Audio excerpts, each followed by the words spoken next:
Super, bon, bah, allez, bonsoir tout le monde. Donc, merci d'être présent. Merci Grégoire, merci Julien, Denis, Marceau, merci également Jean-François, Maxime, avec qui on a déjà travaillé là, sur des problématiques fiscales. Christian, Khaled, merci à tous les deux aussi d'être présents. Là, on a des jolis projets en cours avec vous. Merci aussi du coup, à la team Arco Immobilier, donc Nadine et Caroline d'être présents ce soir. Juste là pour vous briefer un petit peu, on va faire un tour de table rapidement pour lancer l'échange. Le but aujourd'hui, c'est que ça se déroule en 3 étapes. Déjà, on va faire un petit peu connaissance tous ensemble. On va présenter Leverage Club. Donc là, nous, autour de la table, on a des partenaires, des investisseurs, et puis on a aussi d'autres personnes qui veulent assister à ce qui va se dire ce soir. Donc c'est la raison pour laquelle on enregistre ce qui va être dit ce soir. Donc, attention à ne pas dire de bêtises. Voilà. Donc, on va vous présenter du coup les Leverage Club, les projets d'investissement sur lesquels on a travaillé récemment.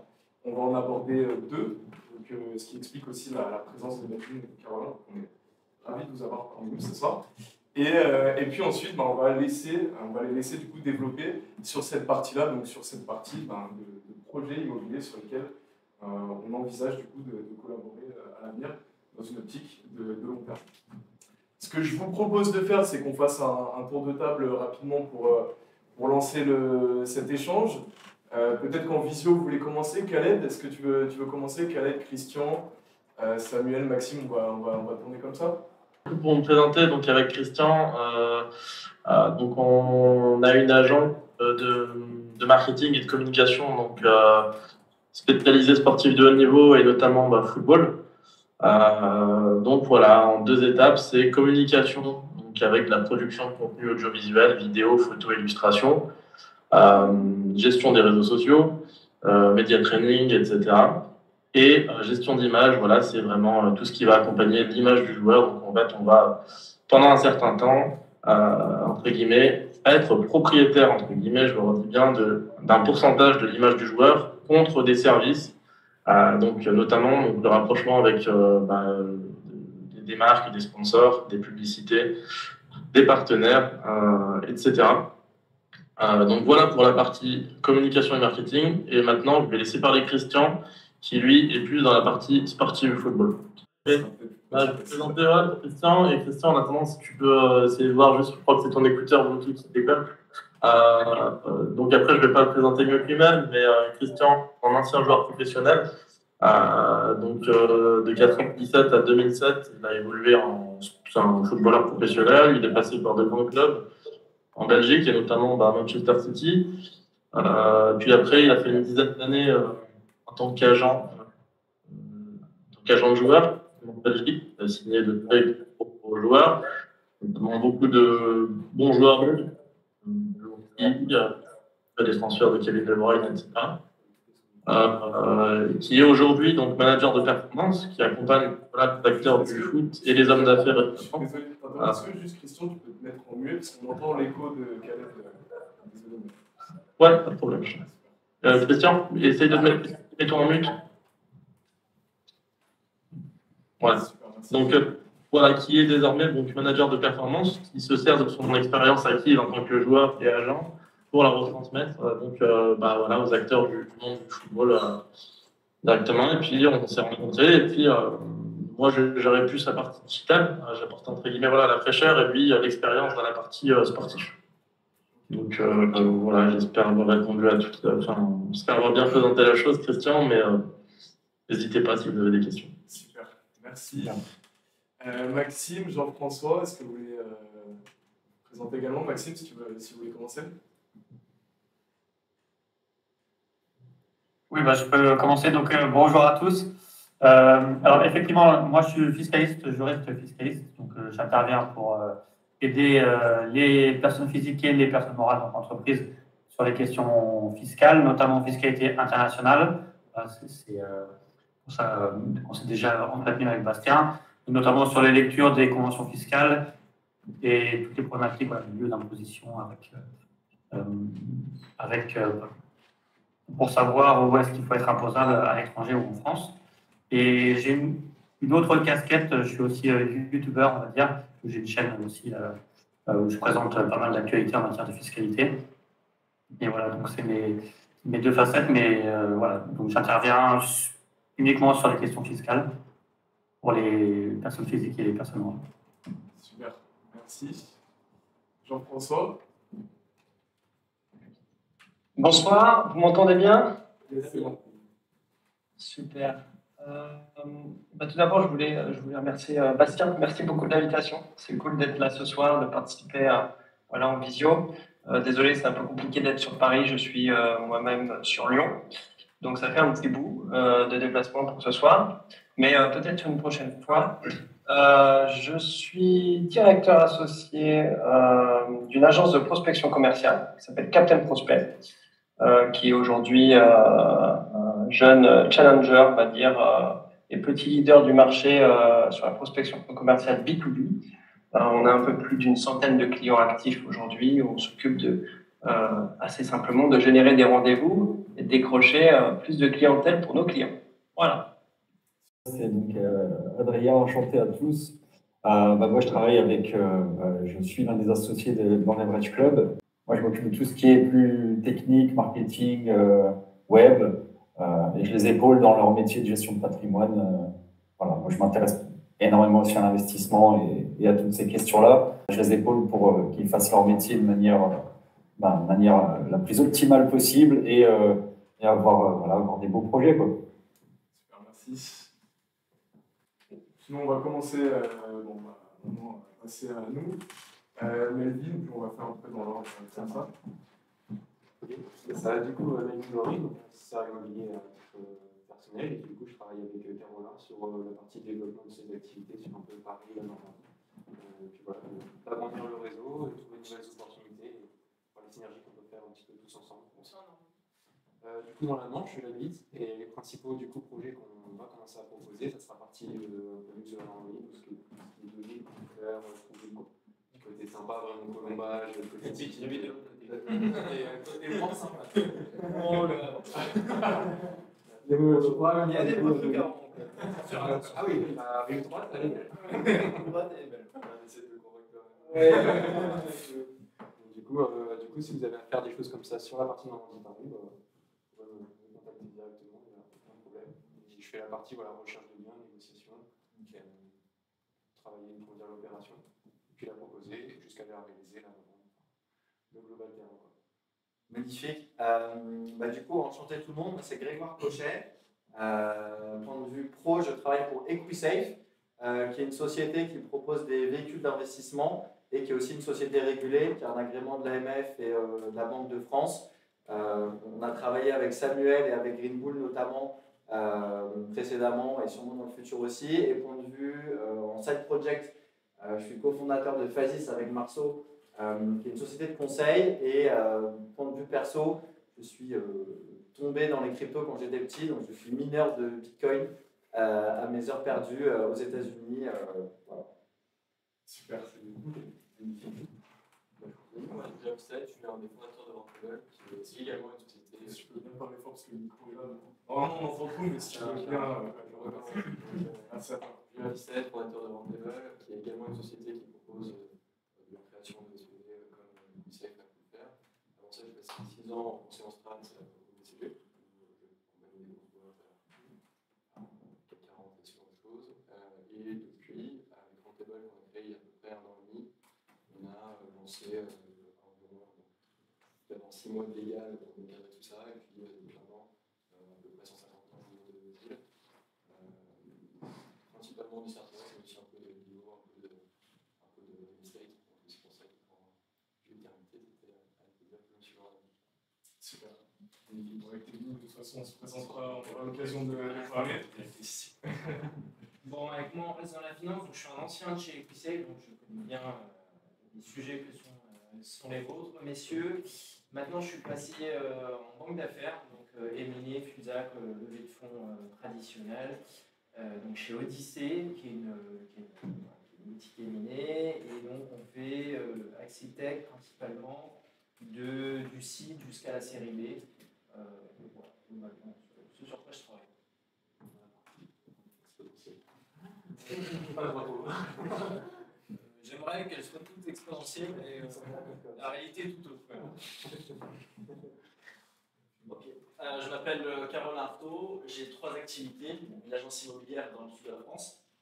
À côté de ça, j'ai une activité de marchand de biens qui se développe pas mal. Alors moi, je fais quasiment que des projets à côté de chez moi, puisque j'ai un marché qui fonctionne très bien, donc pas forcément d'intérêt à aller faire ailleurs. Par contre, c'est vrai qu'après, j'expliquerai par la suite, mais j'ai une autre activité durant laquelle je forme les personnes à faire exactement le même métier que moi. Donc à la base, je fais de la formation en ligne. Maintenant, j'ai changé complètement de modèle. Maintenant, j'ai une équipe, on est 10 accompagnateurs et on accompagne le particulier ou le professionnel durant une année complète à faire des opérations de marchand de biens. Et donc, justement, eh bien, durant ces accompagnements, on arrive des fois à avoir des super profils, des personnes qui trouvent un très très bon projet. Et derrière, notre but, justement, c'est de pouvoir les aider à financer ce type de projet. Financer, c'est leur faire un dossier pour qu'ils aillent à la banque ou c'est leur apporter du fonds propre? Non, l'idée c'est qu'après moi je travaille avec j'ai des investisseurs. Donc en fait j'ai des personnes qui ont plus d'argent dans le groupe et on fait des associations entre les personnes qui ont de l'argent et les personnes qui trouvent le projet. Très intéressant. Nous, on a fait de la tokenisation de capacité dans le champ bancaire. Il y avait des clients qui avaient beaucoup de cash, mais que la banque ne voulait pas financer, et des mecs en CDI qui n'avaient pas beaucoup de cash, mais qui avaient des profils pour la banque. Et on mettait les deux ensemble dans un SPV et pouvaient acheter un bien. Ça peut être un use case. Écoute tout. Ce que tu dis, parce que la partie du coup, c'est pas une chose, on avait fait ça avec Mastéo en 2019. C'est une équipe qui permet vraiment de limiter les frais, quoi que ce soit, comme en partie. Tu lever des fonds, tout ça, c'est le profil qui ne peuvent pas lever de fonds l'un sans l'autre et les deux ensemble, ils y arrivent. Absolument. Bon, après, le sujet que Maxime doit très bien connaître sur les SPV, il y a l'IS. Donc, sur ce sujet-là, maintenant, on essaye de soit faire des SPV transparents fiscalement, ou soit faire des obligations directes. Bonjour. Quand on dit que l'IS, c'est en plus du résultat de l'opération, sur le résultat de l'opération, il y a l'IS au niveau du SPV. Donc, ça, c'est de société du prêt. Oui, nous, en général, on est sur de la SAS, après, si tu fais de la transparence sociale ou sur le portefeuille, pas forcément. Mais c'est un sujet bien intéressant. D'accord, ok, Tu veux faire, tu veux couler les invests. Clairement, ça m'intéresse. Je pense que Maxime, qui s'est présenté, Complètement, ouais, a beaucoup d'input aussi là-dessus. Du coup, juste avant de lancer la présentation, Edwin, si tu peux te présenter rapidement pour échanger, voilà, pour t'introduire, et puis après on va lancer notre atelier. Ok, donc moi je m'appelle Edwin Poilou, je travaille chez BNP Paribas Cardif en tant qu'ingénieur financier.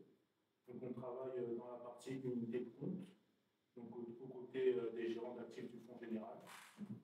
Donc on référence tout type de produits d'investissement, des fonds, des actions, des produits structurés, etc. Donc dans le cadre de nos contrats d'assurance. Super. Super. Voilà. Donc une belle tablée ce soir pour discuter. Et puis ce que je vous propose maintenant, c'est qu'on passe du coup on lance cet atelier. Donc ce soir, donc, animé par Leverage Club. Donc, du coup, Leverage Club qui est donc un club d'investisseurs qu'on anime. Donc on est une équipe de plusieurs personnes. Allez, super. Alors pour me présenter, donc moi je m'appelle Bastien Puccini. Actuellement, du coup, je dirige Leverage Club. Donc je travaille sur la partie gestion de patrimoine. Donc, au niveau du cursus académique, j'ai pu faire mes études en partie aux États-Unis, en partie en France. Donc, j'ai pu étudier la gestion de patrimoine, j'ai pu étudier la finance de marché, finance d'entreprise. Et puis, je suis allé faire un petit détour par les écoles de commerce, donc comme toi, Grégoire, qui a fait le SCB, c'est moi. Moi, c'était le Lyon. Et voilà, du coup, j'ai pu bénéficier du réseau de l'école. Ça, c'est un des points aussi qui est important dans nous, le travail qu'on fait au quotidien.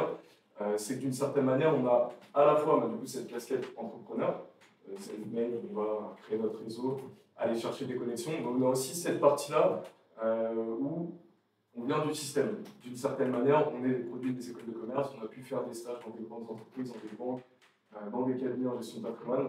J'en veux pour preuve le cabinet aujourd'hui, donc du coup, Telos, qui est un de nos partenaires.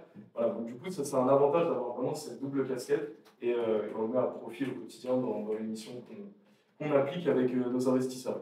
Donc comme je le disais, voilà, j'ai pu travailler, du coup, j'ai travaillé chez KPMG, j'ai pu faire un cours aussi dans le consulting politique. Donc voilà, j'ai pu travailler en France. Ça, c'est vrai que c'est un de nos points forts aux différentes personnes qui sont membres de la team dans le club.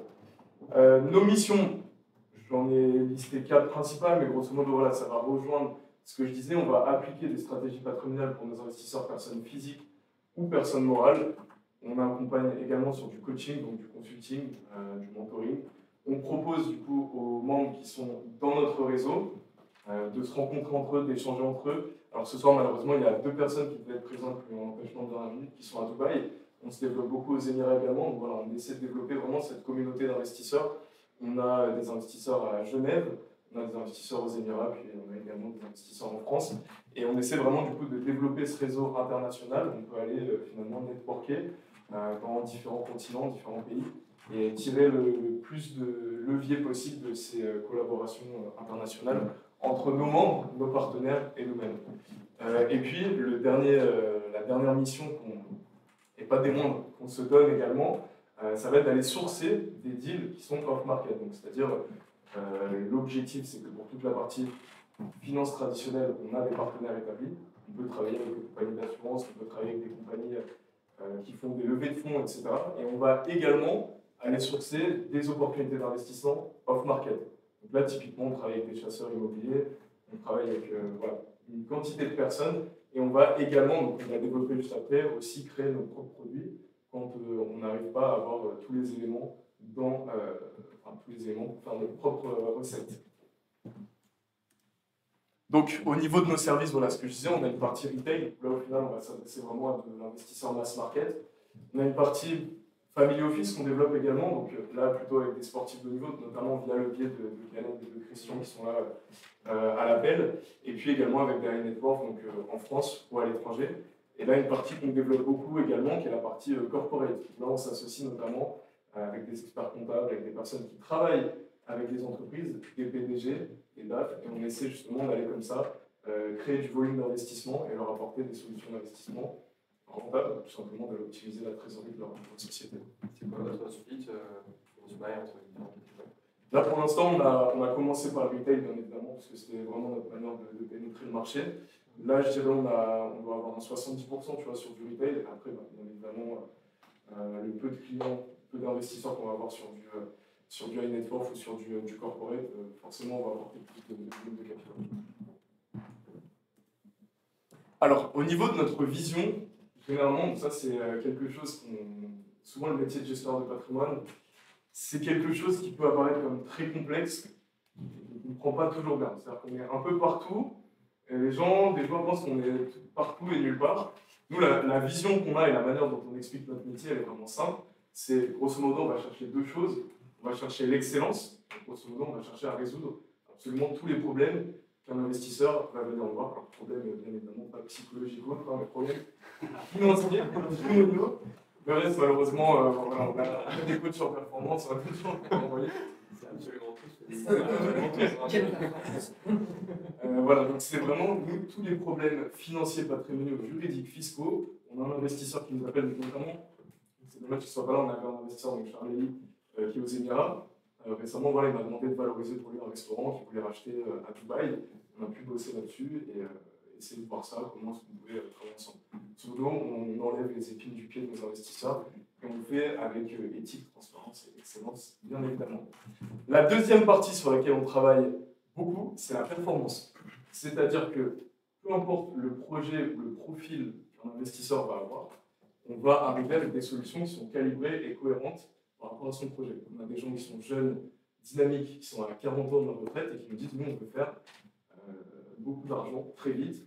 Et donc pour ça, avoir uniquement de l'assurance vie ou de la bourse long terme, eux, ça les embête, ça ne les intéresse pas. Et donc, on est obligé de pouvoir structurer des produits un petit peu plus dynamiques, volatiles, rentables, on va aller chercher de la performance. Par rapport à ça, du coup, on a nos partenaires établis pour tout ce qui est finances traditionnelles. En l'occurrence, par Equilios Patrimoine, qui est un de nos partenaires, donc du coup, Caroline, tu connais avec Belvin également.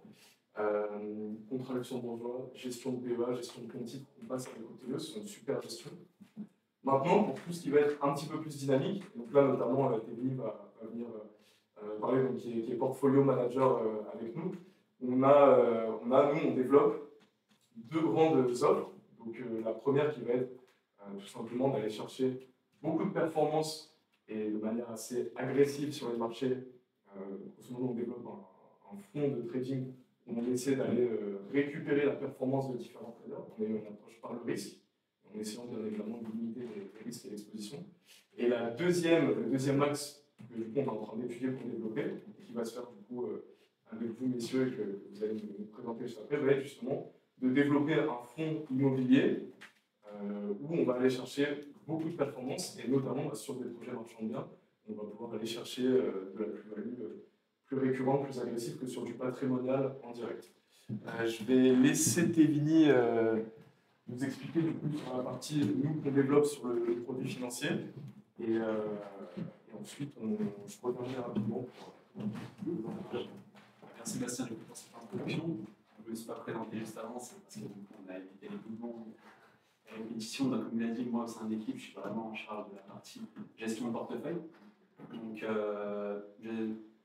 pour en arriver là, donc, il y a eu quelques étapes. Donc, des études en gestion de portefeuille pour ma part. Donc, Bastien était plus sur la partie sur le patrimoine. Moi, j'ai fait vraiment des études en gestion de portefeuille. Donc, après, j'ai eu l'opportunité de travailler chez BNP Paribas Cardier, justement, avec Edwin. D'ailleurs, c'est là que je l'ai rencontré en tant qu'analyste de fonds. On a travaillé dans les salles de marché de BNP. Et ensuite, juste avant, j'ai travaillé chez AXA IM. AXA IM, toujours en analyse de fonds, mais cette fois, donc chez AXA IM, c'était plus de la finance structurée, donc sur des produits qui sont issus de la titrisation. Et chez BNP, là, je suis plus retourné sur des produits classiques. Vous connaissez actions, obligations, private equity. Donc voilà, ça c'est pour ce qui est de mon parcours professionnel. Au sein de l'équipe, comme le disait Bastien, donc je suis en charge vraiment de la gestion de portefeuille. Et plus spécialement dans le trading. Donc, le trading, c'est une activité qui a commencé en 2016. Donc aujourd'hui, là, je gère un portefeuille de 100 000 € pour une société de propre firme. Je ne sais pas si des appellations que vous connaissez, mais c'est une société qui met à disposition du capital pour des traders. Comme FTMO aussi. C'est ça, exactement. C'est ce genre de société. Donc elle met à disposition du capital et en échange, elle redistribue une partie du bénéfice. Donc voilà pour ce qui est de mon parcours. Et donc, comme l'a dit Bastien, ça consacre sur. On va chercher des moteurs de performance. Et comme ça fait depuis 2016 vraiment que j'étudie ce domaine-là, le trading, ça fait partie intégrante de cette optique-là d'aller chercher de la performance. Mais bien sûr, ce n'est pas de la performance, on ne va pas la chercher n'importe comment. Donc avant de présenter rapidement ce projet, j'aime bien présenter la genèse un peu de ce projet, de comment il est né. C'est que le trading, donc avec l'évolution technologique et depuis certaines années, c'est quelque chose qui est démocratisé. Donc vraiment, tout le monde peut trader aujourd'hui. Que ce soit vous autour de la table, Bastien, vos voisins, ils peuvent trader. Et donc c'est quelque chose qui s'est vraiment démocratisé grâce à la technologie, comme je disais. Et bien sûr, il y a des avantages, des inconvénients. Donc l'avantage, on peut y accéder, mais l'inconvénient, c'est qu'on va avoir une multiplication d'arnaques, de scams, comme on dit, et donc qui viennent un peu ternir cette activité qui en soi reste une activité professionnelle si on travaille de manière sérieuse et avec une bonne gestion des risques. Et d'ailleurs, ça se retrouve dans les statistiques de l'AMF qui dit que c'est 90% des traders particuliers à le marché. Exactement. Mais sinon, oui, même à être sans faire. Même plus c'est que souvent les choses du démo réel, le cerveau il fait pas. Et ça, déjà, ça peut s'expliquer par le fait que tout le monde est accès, donc tout le monde a des connaissances pour ouvrir un compte, il va être compris dans ces statistiques. Et c'est surtout aussi le fait que, comme je disais, c'est une activité professionnelle, pas pour rien qu'il y a des traders en banque, etc. Donc ça, pour avoir une chance, je dis bien une chance de réussir, ça va sur 3 piliers. On va avoir la gestion des risques, qui est essentielle.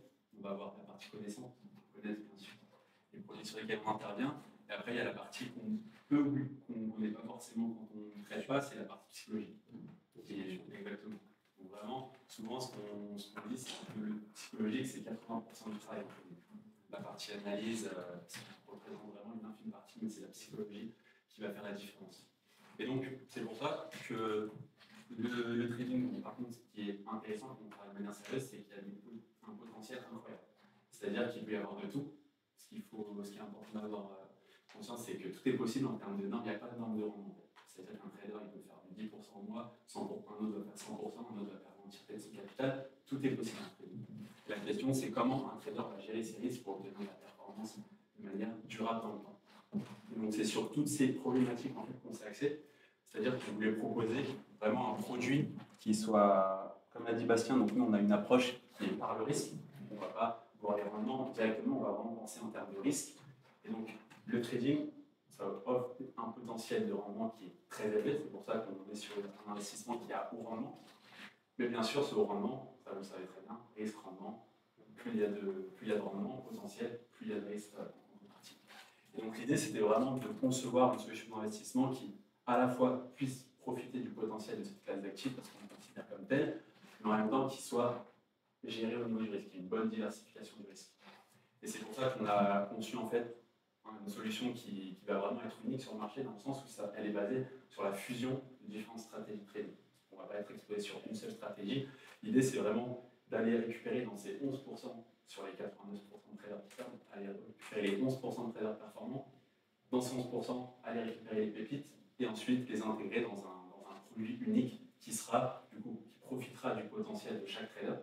Donc, on travaille avec des traders qui sont vraiment des années d'expérience, qui ont connu différentes phases de marché, et ensuite profiter du potentiel des traders, mais en même temps, on n'est pas fou, on ne met pas tout nous dans le même panier, on va diversifier sur plusieurs traders pour avoir cette diversification du risque. Et l'autre élément clé sur lequel on s'est attardé, c'est vraiment d'avoir une solution clé en main pour l'investisseur, d'avoir une solution qui soit la plus transparente possible, la plus accessible, et pour que les investisseurs soient le plus flexibles possible sur ce type d'investissement. Et donc là, à l'heure actuelle, on a vraiment tout mis en place. On a des traders qui sont, donc là, on a pris plusieurs mois, ça fait depuis un an qu'on travaille dessus, donc on a des traders qui sont prêts, on a notre équipe. Et comment tu les incentives, les traders, aujourd'hui, ceux que vous êtes allés chercher? Parce que j'imagine, si tu as des super bonnes performances, tout le monde est prêt à te donner du capital, et toi, en tant que trader, tu vas chercher celui qui te demande l'argent le moins cher pour trader avec. C'est ça, en fait. Il y a l'aspect financier. Donc les traders avec qui on travaille, souvent ils font du propre firme, comme je disais, donc ils ont déjà les rentrées d'argent. Donc c'est pas sur l'aspect financier qui vont être séduits, il y a cet aspect-là, mais c'est surtout sur l'aspect trading social, trading en ligne. Souvent, la problématique, c'est qu'ils veulent trader avec d'autres personnes pour apprendre en continu, avoir une formation continue en trading. Et donc vraiment, on insiste sur des aspects, et c'est ce qui est intéressant, c'est qu'on travaille en collaboration. C'est pas chaque trader est réparti un peu partout, c'est vraiment au quotidien, on travaille ensemble pour s'assurer déjà de la complémentarité des stratégies et après d'avoir une bonne coordination. Donc voilà, et donc à l'heure actuelle, donc on a vraiment tous les traders et là on va pouvoir commencer, nous, à investir avec un propre fonds pour faire les allocations sur les différents traders, faire les derniers ajustements pour ensuite, dans les prochains mois, ouvrir l'investissement à nos investisseurs, du coup, une fois que tous les derniers calibrages sont effectués. Et donc, voilà, pour cette partie, je vais redonner la main à Bastien pour le deuxième. Du coup, le deuxième projet d'investissement sur lequel on travaille, donc ce fonds trading au rendement financier. Du coup, non content d'avoir que du financier, on voulait aussi développer cette partie immobilière, qui est venue d'ailleurs de certains de nos investisseurs qui nous ont dit bon, on a 30 ans, on a des boîtes, on a du fric, on n'a pas le temps. Donc on vous donne de l'argent, vous gérez, vous faites du profit pour nous, mais on veut que ce soit de l'immobilier. Et donc c'est en ce sens-là que là aujourd'hui on a l'honneur du coup de vous recevoir et on va vous laisser présenter un petit peu ce que vous faites avec des cas concrets. On a pu regarder ensemble tout à l'heure la présentation. On va vous laisser prendre la parole.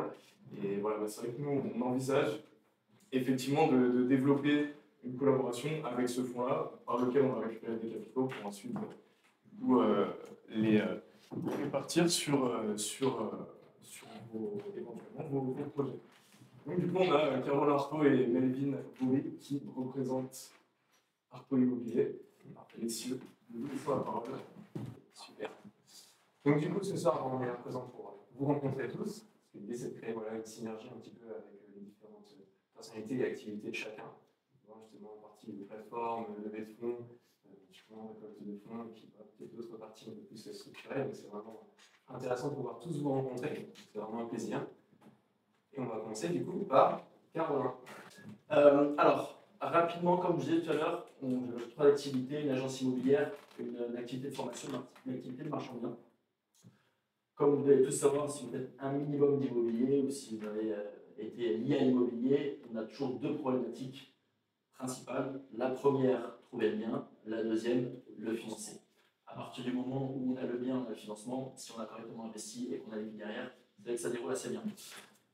Donc c'est vrai que au début, j'ai commencé à titre perso, je le fais très rapidement, résidence principale, etc. Ensuite j'ai monté ma boîte de marchand de biens en 2013, ça s'est plutôt bien passé, une multitude d'opérations. Ensuite j'ai lancé une activité de formation, donc pareil, qui se déroule aujourd'hui assez bien. Tu as mis 3000 personnes, j'ai formé un peu plus de 4500 personnes. Donc c'est bien et c'est grandissant puisque là vraiment je mets le paquet sur la pub, donc ça marche bien. Sauf que la formation c'est cool, mais derrière j'ai pas vraiment de recul sur les projets des personnes. Et l'idée en fait c'était maintenant de travailler un petit peu différemment. C'est plutôt d'avoir une activité qui est assez passive, de reprendre l'activité de marchand de biens justement par rapport à ces personnes formées. Comme on l'a dit, la problématique de l'immobilier, 2.1, trouver des projets, 2, trouver des financements. Maintenant, j'ai lancé une activité d'accompagnement, donc je pense former à peu près 1000 personnes par an, pas pour cette année, mais par la suite, on sera à peu près à 1000 personnes par an. Il y a beaucoup de travail derrière, mais l'idée, c'est quoi? C'est que ces 1000 personnes deviennent un petit peu nos développeurs fonciers par la suite. Forcément, pas sur les 1000, il y aura peut-être une partie infime qui le fera correctement, avec qui on aura des résultats, mais s'il y en a ne serait-ce que 50 par an, ça représente un chiffre énorme. Parce que 50 par an qui bossent correctement, qui trouvent des bons dossiers, là on a lancé l'activité, on en a à peu près 150, on a déjà pas mal de dossiers qui arrivent et on commence à être submergé de nos dossiers. Et je sais que par la suite, ça va se développer encore plus. C'est très bien. Mais voilà, pourquoi on est là ce soir, c'est justement pour derrière réussir à trouver des capitaux pour pouvoir réussir à réaliser ces opérations. Ces opérations, forcément, les personnes, on les forme. Derrière nous, on a un analyste en interne et par la suite, on va développer plusieurs analystes en interne, un petit peu comme une boîte de crowdfunding. En gros, les dossiers, on aura une grille d'analyse. Ouais, une grille d'analyse, on a un format qu'on demandera obligatoirement. Ensuite, on récupère, on analyse de notre côté et s'il est validé, et ben, on peut y aller. Donc, c'est le but de la présentation. Alors, quelques dossiers, malheureusement, encore une fois, bon, c'est Melvin qui a fait, et merci beaucoup. On est un peu plus à 90 opérations, il y a plus de 4500 personnes formées aujourd'hui. Alors les projets, pour ma part, la majorité, je les fais à côté de chez moi sur la Côte d'Azur, c'est un secteur qui marche très bien. Je n'ai aucune raison d'aller ailleurs. Donc la Côte d'Azur qui marche très bien, on a aussi toute la partie montagne, donc les Alpes du Sud qui ont explosé en termes d'immobilier. On fait des projets sur place, on a fait 2 chalets, là on va en développer 6 et par la suite on en a 15. Ça marche très bien. L'idée, en tout cas pour ma part, c'est pas de m'importer partout, pas de me développer partout en France, c'est vraiment sélectionner les régions pour ma part qui me conviennent, dans lesquelles j'irai investir personnellement. Je suis quand même, on parle de risque, mais pour moi l'immobilier, la manière dont je le fais, je prends 0 risque. Et si je dois entraîner une personne, c'est vraiment qu'il y a 0 risque. Et pour ça, il faut que le marché, je le maîtrise parfaitement. Sinon, je ne mettrai jamais une personne dans un dossier que je ne maîtrise pas. Donc, on a cette partie-là, la partie parisienne qu'on va développer, mais qu'on n'a pas encore développé en toute transparence. Je pense que le marché parisien est 10 fois plus compliqué que le marché. Donc, si on a des opportunités, ok, mais encore une fois, je vais vraiment me baser sur ce secteur-là parce que c'est un secteur que je maîtrise parfaitement et qui est beaucoup plus simple que le marché parisien. Après, on peut avoir d'autres marchés qu'on va développer. Melvin s'occupe du marché de la Normandie. J'ai fait un petit peu à l'étranger, mais personnellement, je trouve qu'en France, avec le levier bancaire, on arrive à des rendements qui sont beaucoup plus intéressants, surtout sur des opérations marchandes. Alors, en opération marchand, rapidement, bon, c'est quelques exemples, mais encore une fois, c'est des exemples rapides. Bon, ça, c'est des types d'appartements qu'on peut faire. Donc, à chaque fois, moi, lorsque je vends, je vais viser une clientèle résidence secondaire. C'est-à-dire que c'est soit des retraités, soit c'est des gens qui ont du cash, soit c'est des étrangers. Pourquoi? Parce que eux, la hausse des taux d'intérêt, la capacité d'emprunt, dans tous les cas, ça ne les regarde pas et ils achètent. Encore une fois, je suis dans une stratégie où je prends 0 risque et lorsque je finis mon bien, je vais être sûr et certain de le vendre. C'est pour ça que je vends quasiment que de la résidence secondaire. Donc lorsque je vends meublé, décoré, clé en main, puis la personne a bien aimé ses chemises. Si en plus de ça, elle ne veut pas y être à l'année, elle fait de la location courte durée, et même au prix fort, en général, elle arrive à des rentes à 7-8 au minimum, sans trop forcer. Donc c'est intéressant pour moi, c'est intéressant aussi pour le client, c'est intéressant pour tout le monde. Donc ça, c'est l'exemple d'opération. C'était un appartement à Cannes, on avait fait peut-être un peu plus de 150 000 balles dessus. 200 000 € sur un appartement comme ça. Ensuite. Après, c'était le seul exemple, je me suis plutôt sur les propositions. Okay. Ouais. En d'autres exemples, en type d'opération qu'on réalise, on a fait l'appartement. J'ai commencé comme tout le monde avec le petit studio, je faisais le fort moi-même. Puis ensuite, on monte. Donc là, on fait l'appartement haut de gamme. On fait aussi de la villa maintenant. On a fait une villa à Mougins qui nous est revenue à 3, qu'on a vendu 7. On a d'ailleurs vendu un fonds qui a fait un démembrement. Ils ont racheté 7, on a gardé l'usufruit pendant 4 ans, et par la suite ils récupèrent. On a un autre projet, c'est une maison qui revient à 6, on devrait en 18. on est sur des montants un peu plus élevés. On a des chalets aussi qui reviennent à 1,5, on va revendre 2,5. Donc maintenant, on est sur des projets un petit peu plus luxueux. On va vous en montrer quelques-uns par la suite. Mais ça, c'est uniquement ce que nous, on a trouvé. Quand je dis nous, on a un petit groupe, on est une trentaine de personnes maintenant. Et c'est sans compter maintenant ce qui est en train d'arriver avec justement toutes ces personnes qu'on forme et toutes ces personnes qui nous apportent des dossiers. Donc là, on commence à un peu être submergé niveau boulot, ce qui est une bonne chose. Ouais, je laisse terminer. Ok. Et donc voilà, la raison de laquelle, pourquoi on est là ce soir, l'idée c'est pas de faire 1 milliard de dossiers, c'est pas du tout ma manière de travailler. L'idée c'est de présenter des bons dossiers dans lesquels personnellement j'y crois, dans lesquels personnellement je mets à chaque fois de l'argent, mon propre argent, dans lesquels je vais travailler et puis commencer petit à petit justement à développer cette partie-là. J'en profite. Donc, comme tu disais, ouais, effectivement, pour avoir un projet, il faut à la fois l'offre et la demande, il faut sourcer le dossier, décider d'investir et puis après trouver le financement. Je comprends bien la partie sourcer de plus en plus de dossiers avec le pipeline que tu évoquais. Tu disais que pour évaluer des dossiers, il fallait être un fin connaisseur de l'écosystème.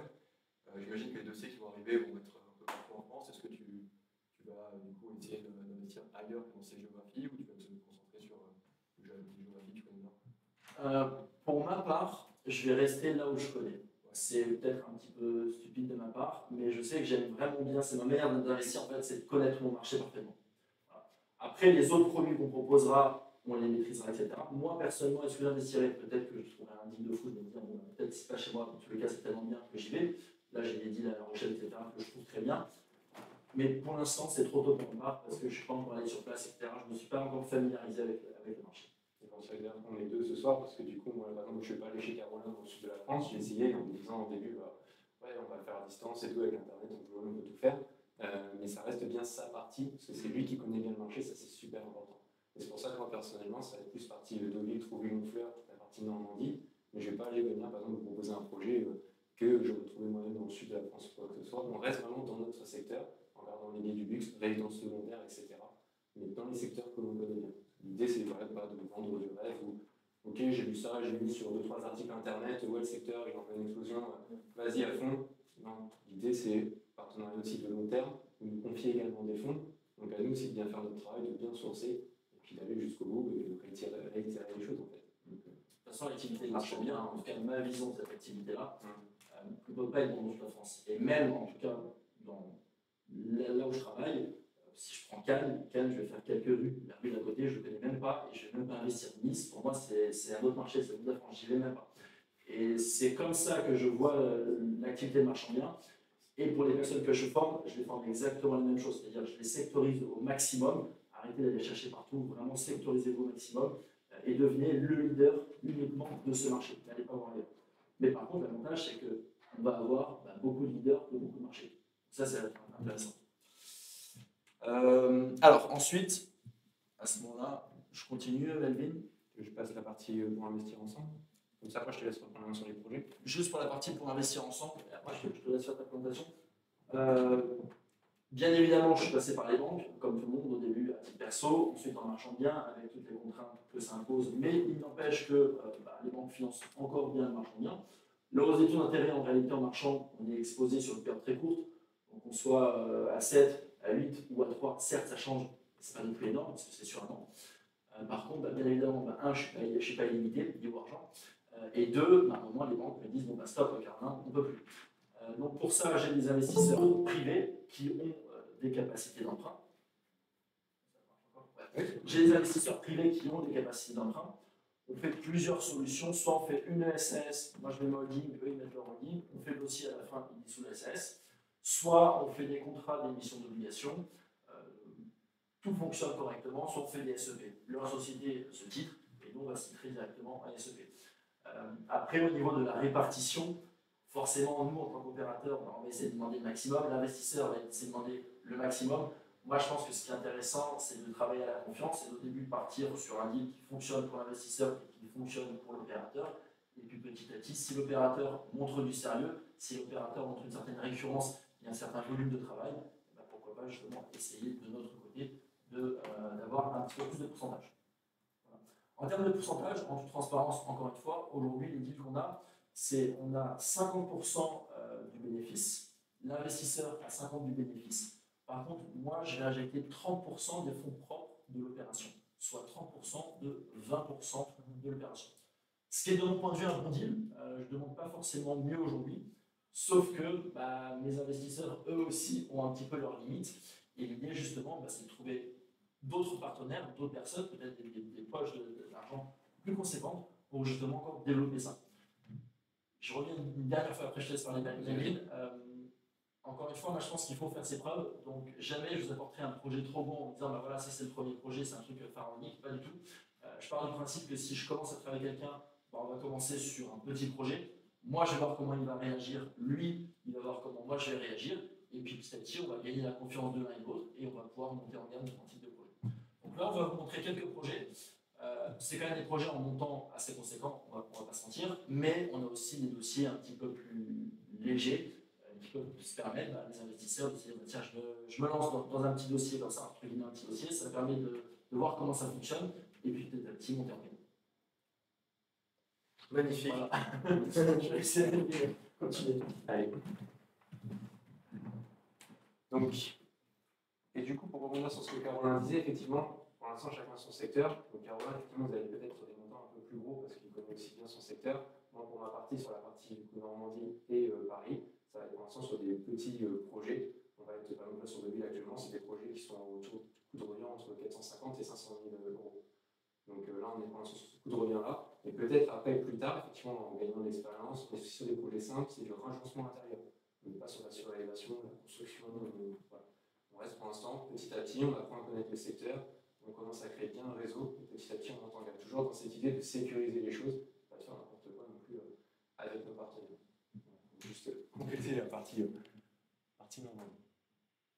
Alors, du coup, deux façons d'investir avec nous. Donc, comme disait Caroline, soit en rentrant directement dans la société en action, soit en rentrant du coup en obligation. Vous connaissez tous un petit peu la différence entre les deux. Rôle actif, rôle passif des obligations.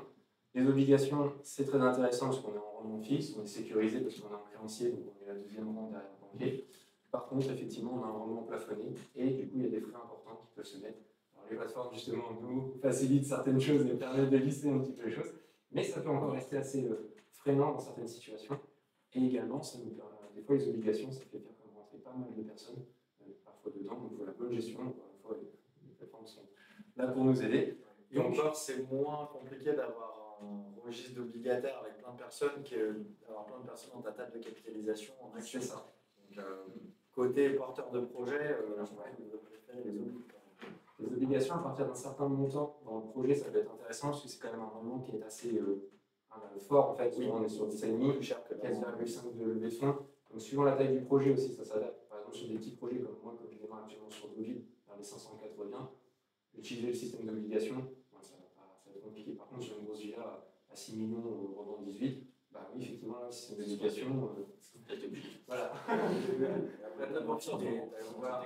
Chaque chose, effectivement, ça a ses avantages et ses inconvénients. C'est pour ça que chaque fois j'en ai listé deux pour montrer qu'à chaque fois on est un petit peu là-dessus. À côté action, donc le côté, c'est un petit peu le rôle actif, donc rendement plus important, donc on n'est pas plafonné. 10% ici en obligation, mais si on dégage 40% de marge brute sur le projet, l'investisseur il reste à 10%. C'est la contrepartie par rapport aux actions. Et du coup, ce qui est intéressant aussi dans le côté action, c'est également l'implication dans le projet. On parlait d'investissement local, donc effectivement, que ce soit à Deauville, dans le sud de la France ou quoi, on reste en France, il y a des répartitions qui peuvent se faire, la personne est directement également dedans. Il y a ce petit côté aussi, je sais quoi devient mon argent. Alors, j'ai rien contre les fonds qui deviennent énormes, effectivement ça. Mais en discutant avec certains investisseurs, le souci, c'est que des fois, ils aiment bien savoir dans quoi ils investissent. Ils aiment bien voir ce qui tourne tout seul, style obligation, mais ils aimeraient bien avoir un petit pourcentage un peu plus action. Voilà, ça leur permet d'être un peu plus au courant. Ils aiment ce petit côté feeling qu'on reconnaît tous un petit peu, même si c'est dans les marchés que partout. Après, par contre, le risque des actions, effectivement, c'est un risque plus élevé, plus de performance. Vous connaissez l'histoire de la pièce avec les places. Il n'y a pas de souci là-dessus. Et comme tu le disais à l'instant, par contre, en action, ça va être le problème, c'est la structuration. Si on commence à être nombreux, c'est pour ça qu'il faut essayer de privilégier un seul interlocuteur qui rentre, donc un fonds mini, un seul interlocuteur, et c'est lui qui s'occupe par contre de récupérer tous les investisseurs et de faire l'interface. Et la partie régulation aussi. Tu ne peux pas faire de l'appel public à l'épargne, il y a des centaines de personnes, Voilà. l'AMF elle vient vite C'est se ça. voir et elle calme assez rapidement. Exactement. C'est pour ça que le côté structuration en rouge, c'est vraiment à prendre. Brix, ça fait ça, je ne sais pas si vous avez suivi avec son système de royalties.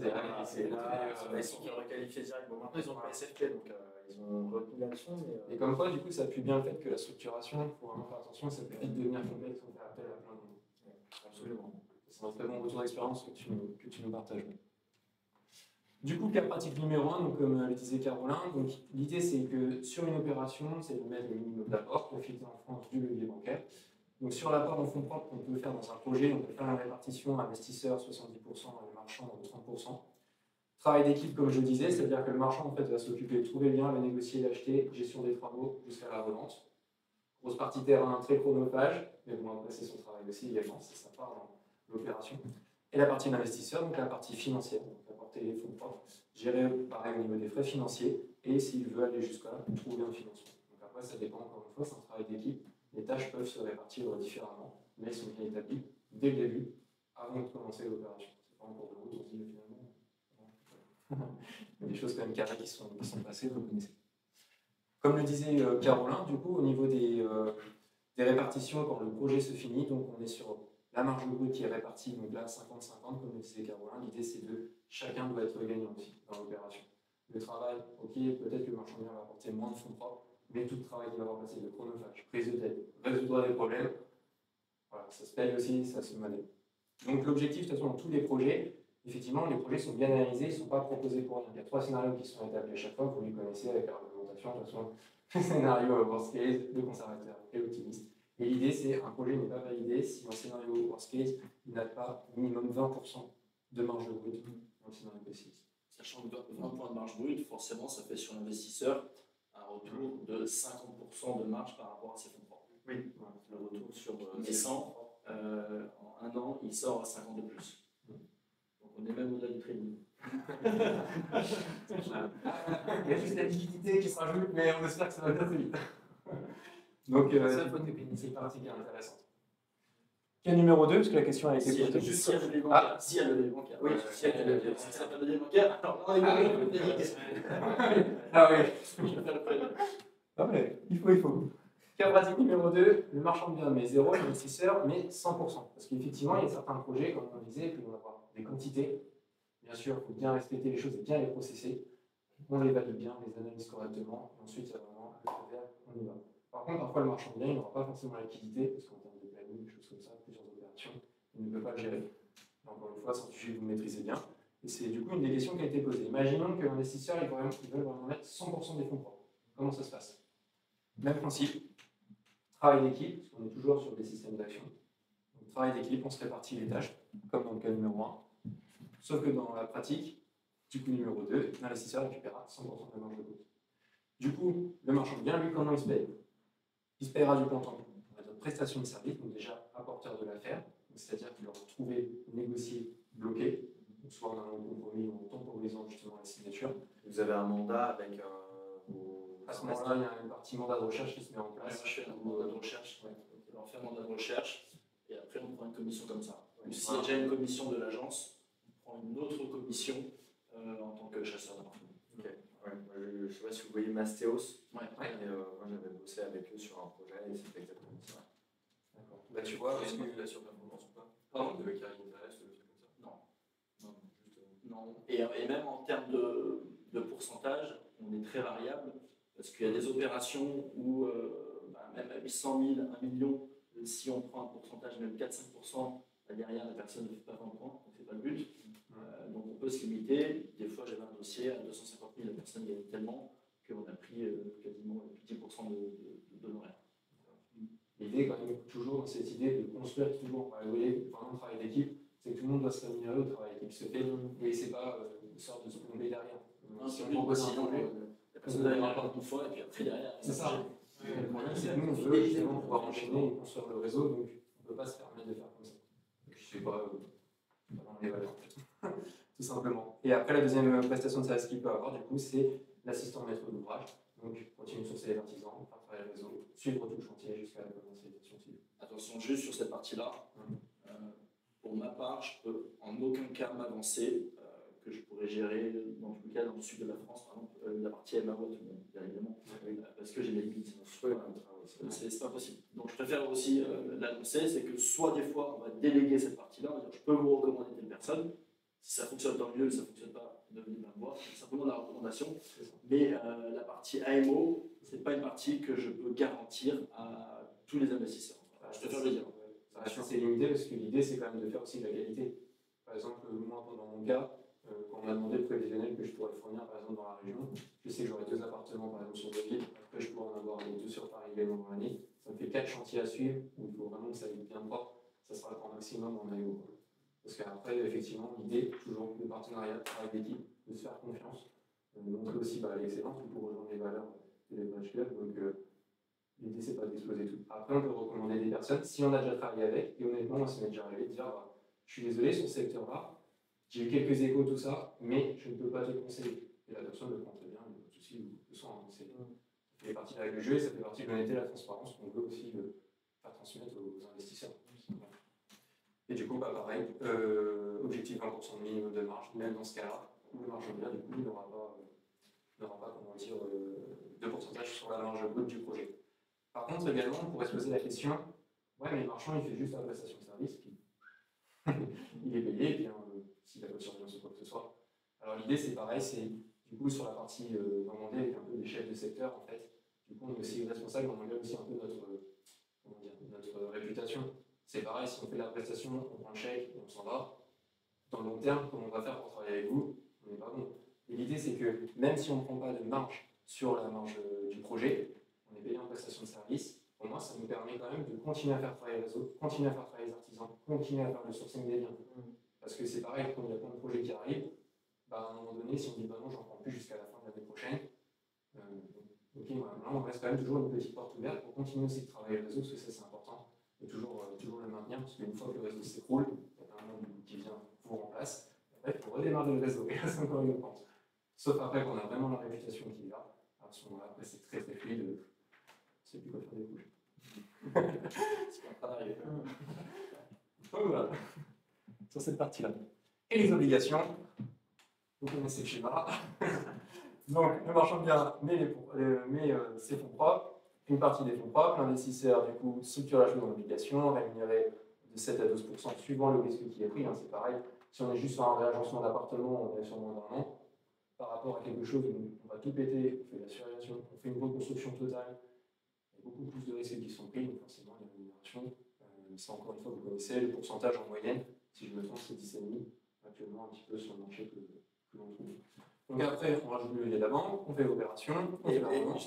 Juste sur ce schéma-là, la banque est toujours OK que en fait les fonds propres, c'est pas vraiment des fonds propres, c'est de la dette que tu as levée à travers de l'oblig. Non, c'est pas toujours OK.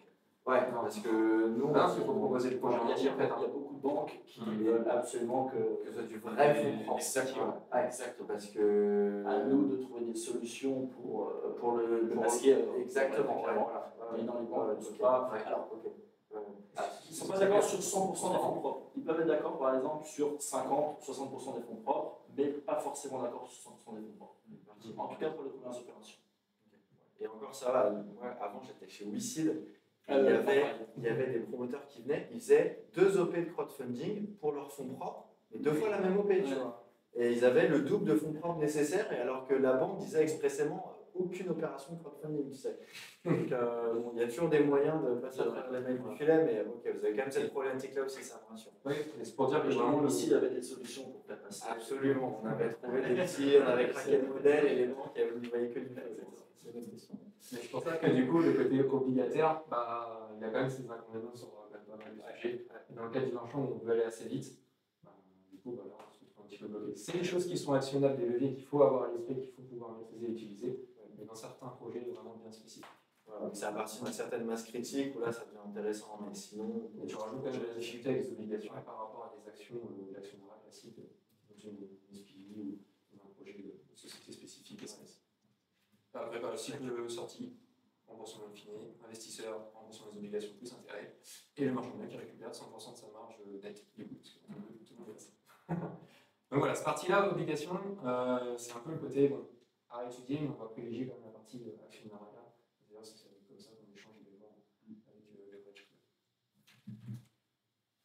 Tac, et là, du coup, c'est à toi, Caroline, de parler des futures opérations. Je fais juste la parenthèse par rapport à la Normandie.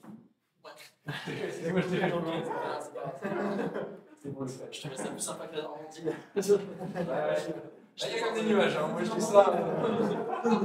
J'habite la Normandie. Et du coup, l'idée, voilà. Là, Caroline va vous parler du prévisionnel qu'il a, partie sud de la France. Pour ma partie, du coup, comme elle est en démarrage, sur partie Normandie et un petit peu Paris. Principalement pour l'instant la Normandie, pareil, je commence du coup, c'est pour ça que je disais ça quand je sortais de visite. On commence à créer le réseau et puis on y va. Mais l'idée, c'est vraiment, voilà, moi, pour ce que je peux prendre, c'est que là, j'ai 2 projets sur Deauville. Paris, je pourrais en prendre 2 appartements pour un montant à peu près, on va voir entre 800 et 1 million. Mais ça ne sera pas plus sur, voilà, par côté prévisionnel.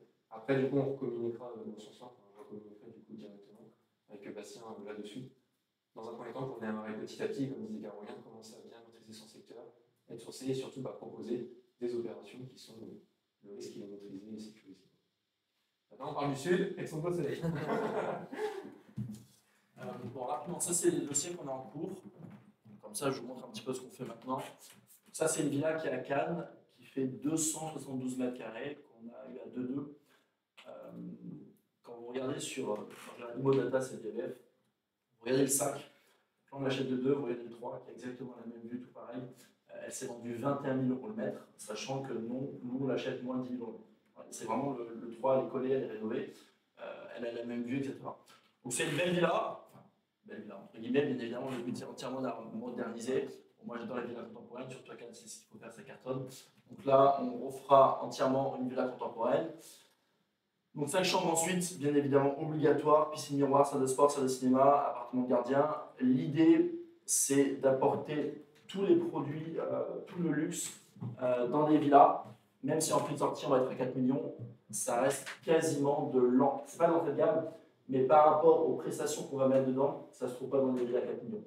Tout ce qui est salle de sport, salle de cinéma, etc., c'est dans des villas plutôt, on sera dans les 6-7. Donc là, à chaque fois, c'est de prendre les codes du luxe et les amener. Donc notre premier dossier. Peut-être que tu cliques. C'est bon, c'est parti.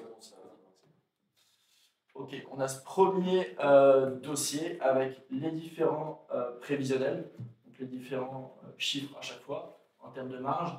Donc le pire, on sort plus de 600K de marge, mais par contre, on est à 16%. L'optimiste, on sort 1,2, on est à 27. Et le classique, 4,2, je pense que ce sera le bon prix de sortie, on va sortir 930 et on sort 22. Sachant que c'est une rénovation. Donc, ça reste assez simple, c'est pas de construction. Et encore une fois, l'avantage, c'est que ça reste un produit qui est assez liquide parce que 4,2, une villa contemporaine à Cannes avec une très belle vue dégagée, on est sur la Californie. On n'a pas la vue, parce que la vue mer, on serait à 7. Mais ça reste très intéressant. Et encore, si vous regardez sur Immodata, je ne pas bêtise, vous regardez le 5, le prix qu'on achète, vous regardez le 3, 21 000 €. Donc on est encore parti sur un scénario qui reste assez pessimiste. Ça, c'est un deuxième projet au Cadet. C'est juste à côté, pareil, un peu le même style de villa, bon, esthétiquement, elle est un petit peu différente. Là, l'idée, on ne va pas faire une contemporaine, l'idée, c'est de faire une villa belle époque, ici, avec une grande ouverture des colonnes. Pareil, ça plaît beaucoup, surtout au marché, aux anglo-saxons. Donc, à peu près exactement le même style de projet. On prend la villa, on la rénove intégralement, on la modernise. Derrière, là, on a les chiffres. Donc, le pire, on sort 27 points. Le normal, on sort 50. Le meilleur, on sort 73. Pour ma part, je pense qu'on sera en dessous de 4. On sera dans ce côté-là. 3 950 000 si on veut vraiment un produit liquide. Sachant que j'en ai pas parlé. Et ce type de bien, en location courte durée, ça peut cartonner. Alors, cette saison, c'était pas la meilleure sur la côte. Mais, par exemple, une villa comme ça, en location, c'est une villa à partir du moment où on a une bonne saison qui devrait rapporter dans les au moins 350-400 000 € par an, en brut, bien évidemment, sans les frais d'agence, etc. Comme j'ai mon agence, ça me permet d'éviter ces frais-là. Parce qu'on a beaucoup de demandes. Caroline, juste là, du coup, les chiffres que tu as annoncés, 23, 50, 73, du coup, c'est sur la marge brute, hein, c'est pas sur les capitaux investis par les marges brutes. Ça, c'est marge brute, c'est pas sur les capitaux investis. Là, sur les capitaux investis, tu as plus de 100%. Donc, c'est quand même intéressant. Et surtout, ce qui est bien, c'est qu'entre nous, ce n'est pas des opérations qui sont vraiment galères.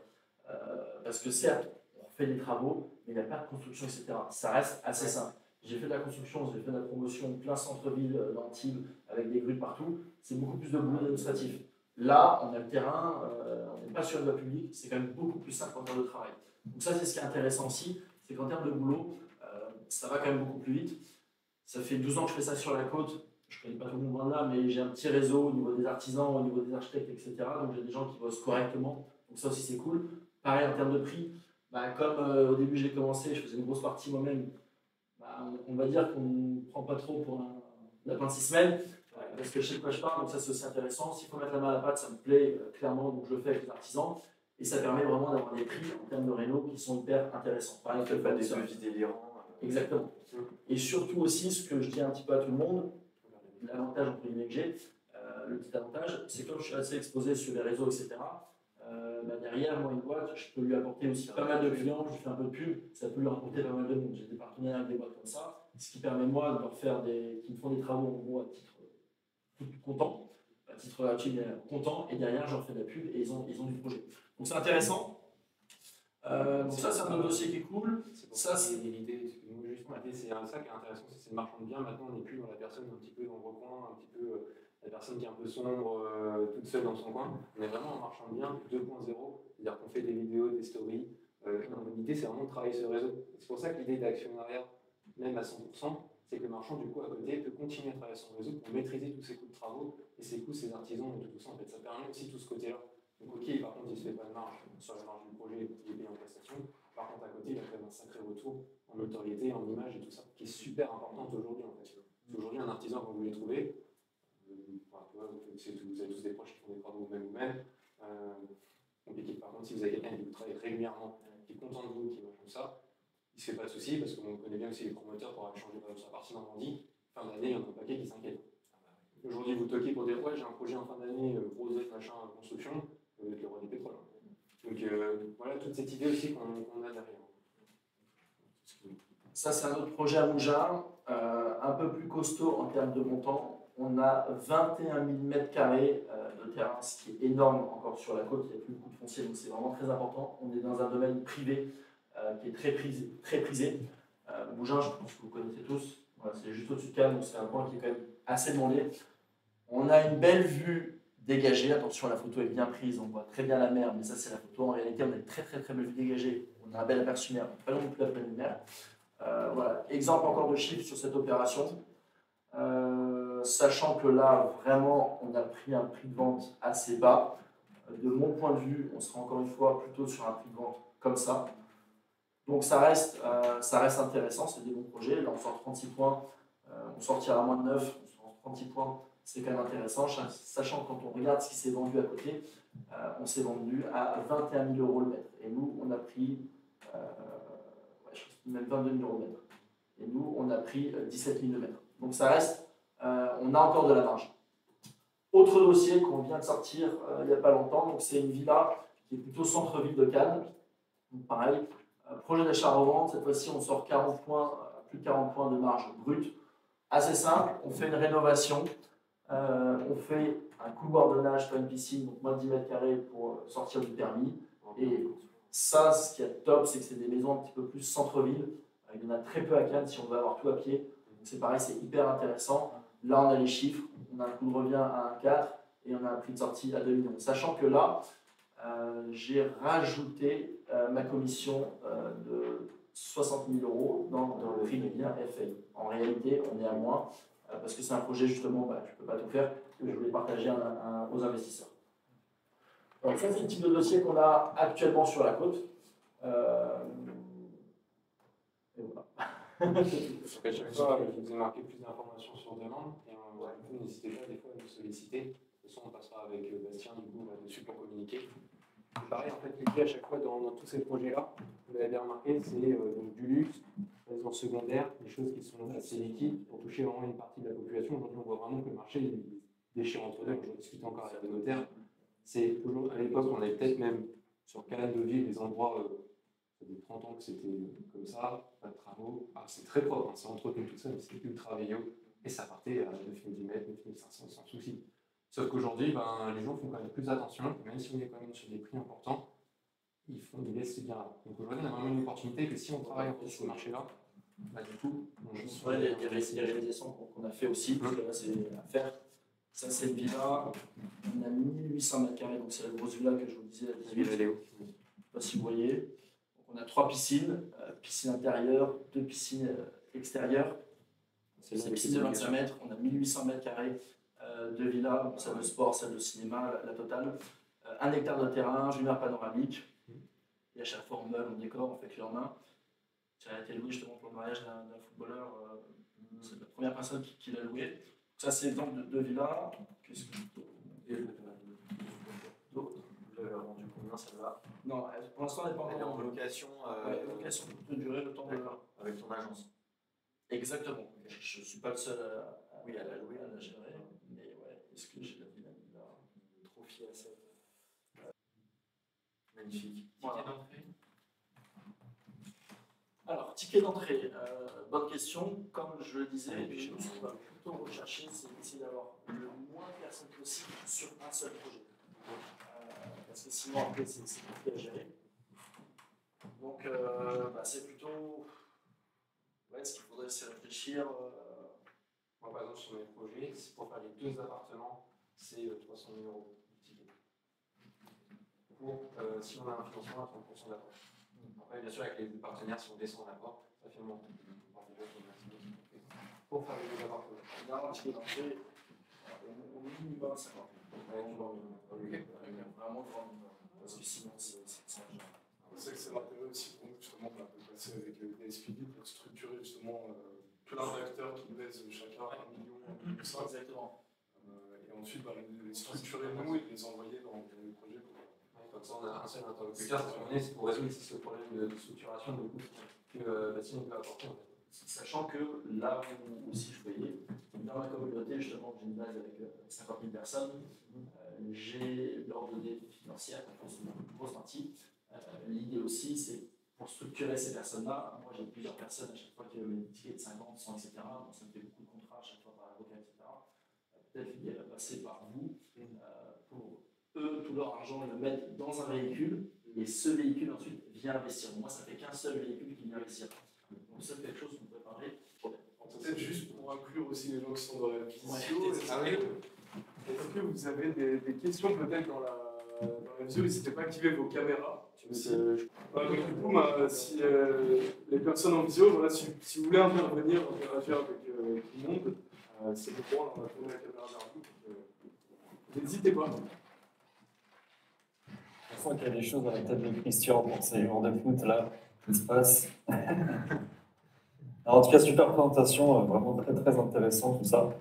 Et puis, on va revenir vers vous, de toute façon, ça c'est sûr. Super, ça marche. Et en plus, on a beaucoup de locataires justement qui sont des joueurs de foot. Sur les villas luxe, on a beaucoup de demandes. On n'accepte pas tout le monde, et c'est vrai qu'on a pas mal de demandes.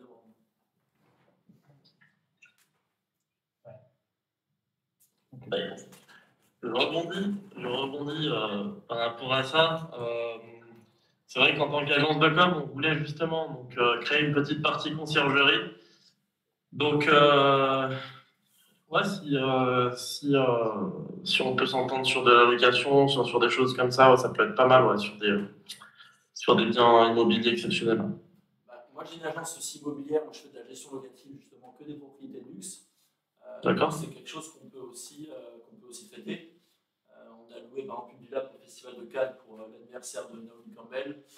Il y avait tout le monde qui était là. Donc, on fait aussi ce type de projet. Donc, avec grand plaisir, on peut se mettre en rapport. Et ouais, si vous avez des clients, nous on a des villas. Clairement. Ok. C'est moi ça. Après, j'ai pas toutes les villas, mais de toute façon, je travaille avec les personnes qui ont toutes les villas même si des fois c'est pas en direct. Dans tous les cas, j'ai accès à toutes les villas sur la côte. Uniquement en France. Oui, uniquement en France, encore une fois, et même uniquement sur la côte pour ma part, parce que c'est là où je maîtrise. Pour le moment, le marché a peut-être ouvert un peu plus loin, mais pour le moment, c'est sur la côte. Ok. C'est le plus bel endroit, mais il n'y a pas besoin d'aller ailleurs.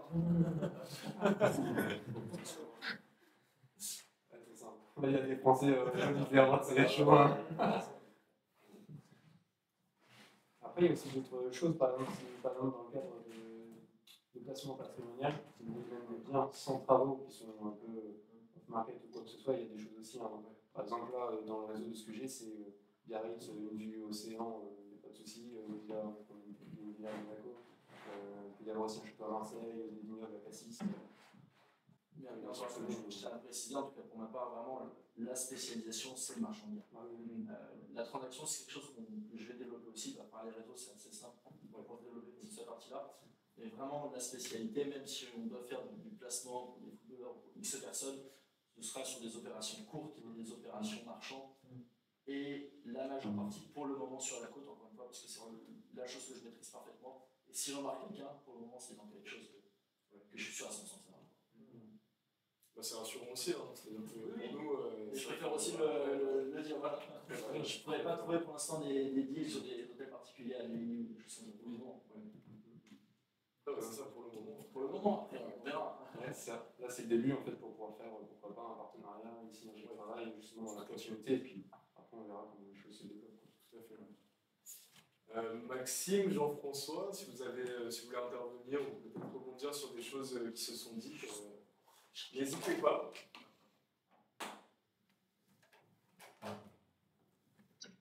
Non, mais merci beaucoup. Dans ces RS de mon côté, c'est top, c'est intéressant.